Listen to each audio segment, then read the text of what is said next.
Bismillahirrahmanirrahim. Assalamualaikum warahmatullahi wabarakatuh. Alhamdulillah, wassalatu ala Rasulillah, wala haula wala quwata illa billah.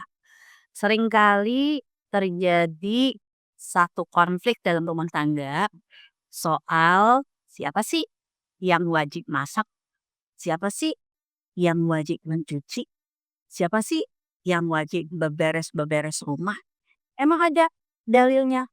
Ya kalau istri itu harus nyuci, istri itu harus masak, istri itu harus beberes rumah. Nah, kalau kita lihat di dalam ayat Quran, hadis Nabi, justru ketika Allah Subhanahu wa taala berfirman dalam surat Al-Baqarah ayat 233, memang ya bahwa tugasnya laki-laki ya wa ala mauludi lahu rizquhunna wa kiswatuhunna bil Seorang ayah berkewajiban memberi rezeki. Rezeki itu berarti soal sandang, pangan, papan, pendidikan, kesehatan, kecantikan kepada siapa? Kepada istrinya dan juga anak-anaknya. Ya, wajar ketika ada orang yang secara simpel memahami. Berarti kan kalau memang tugas suami itu memberi makan istri, berarti yang harus menyiapkan makanan ada suami. Kalau memang tugas suami itu adalah memberikan rumah, berarti kan rumah yang nyaman, tugas membersihkan dan menyiapkan rumah yang bersih, rumah yang rapi, ada suami. Kan begitu kan? Nah, ada banyak orang yang menganggap bahwa masalah memasak, masalah membersihkan rumah, ini jadi konflik dalam rumah tangga. Hanya karena dia memahami sesimpel itu bahwa tugas suami adalah memberikan rezeki, nafkah, sandang, pangan, dan papan. Berarti semuanya adalah tugas suami. Terus tugas istri apa? Lihat, jangan lupa dalam surat An-Nisa ayat yang ke-34, tugas istri memang cuma dua. Pertama apa? Ketika Allah berfirman, "A'udzubillahi minasyaitonirrajim. Fassolihat." Istri-istri yang solihah tugasnya apa? Pertama, qonitat, taat sama suami.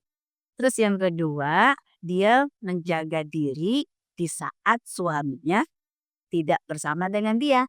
Di saat suaminya yang bepergian, dia harus menjaga diri.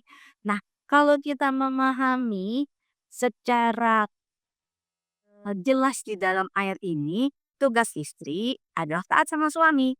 Nah sekarang, bagaimanakah soal memasak, soal mencuci, soal menserika? Jangan lupa, bagi rumah tangga seorang muslim, rumah tangga adalah medan ibadah. Yang namanya ibadah tidak hanya ibadah dengan Allah, tapi ibadah juga dengan manusia. Waf'alul khaira, berbuat baik. Berarti mindsetnya bukan siapa yang masak, siapa yang nyuci. Tapi mindsetnya di dalam rumah tangga saya, siapa yang paling banyak memberikan kebermanfaatan untuk orang lain. Karena muslim yang baik adalah nafi'un li ghairihi, yang bermanfaat untuk orang lain. Maka teman-teman, ketika soal bab masak jangan jadi konflik, jangan jadi ribut, tapi berlomba-lomba dalam memberikan yang terbaik untuk keluarga. Apalagi harus didasari dengan komunikasi, dengan musyawarah. Bisa sampaikan kepada suami dengan diskusi yang sederhana. Ingat loh, hari ini tugas suami adalah memberi makan. Makan yang sehat, makan yang bergizi, makan yang halal. Itu tugas suami.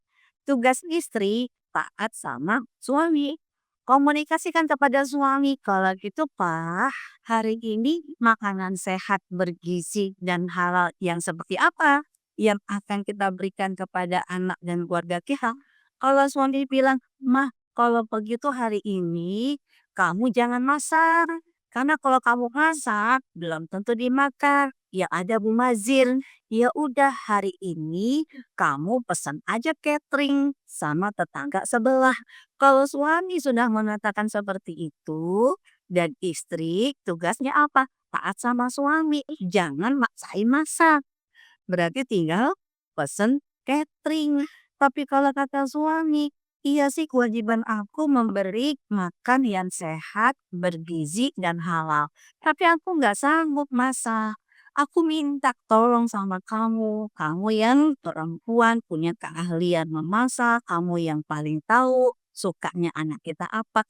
Jadi tolong mak hari ini masak sayur bening, ayam goreng, atau ikan goreng, dan tempe goreng untuk anak-anak kita. Tugas istri apa? Taat. Jadi konsepnya bukan siapa yang bertanggung jawab, tapi konsepnya adalah ayo yang pertama kita mencari kebermanfaatan. Siapa yang paling bisa memberikan manfaat? Yang kedua, belajar komunikasi. Yang ketiga, deal. Kalau memang suaminya menyuruh untuk masak, selama itu bukan masalah maksiat, berarti tugas istri taat sama suami, masak. Tapi kalau suami nyuruh jangan masak, udahlah capek, mubazir, marah-marah, ya akhirnya apa? Malah jadi ribut. Kalau kata suami jangan masak, tapi disuruh pesan sama tetangga, tugas istri adalah taat sama suami. Jangan masak, namanya nusyus, namanya durhaka sama suami. Pesanlah dengan tetangga. Jadi teman-teman, membahas tentang masalah kebutuhan rumah tangga, jangan otak pendek, jangan sumbu pendek, tapi langsung mengedepankan iman bahwa rumah tangga adalah ibadah yang paling banyak.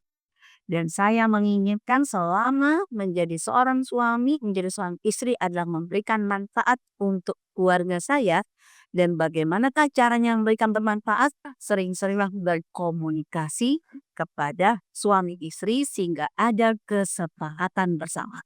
Insya Allah kalau tradisi ini, karakter ini terbiasa di rumah tangga kita, insya Allah Allah akan hadiahkan rumah tangga yang sakinah, mawadah, warahmah. Wallahu a'lam bishawab. Assalamualaikum warahmatullahi wabarakatuh.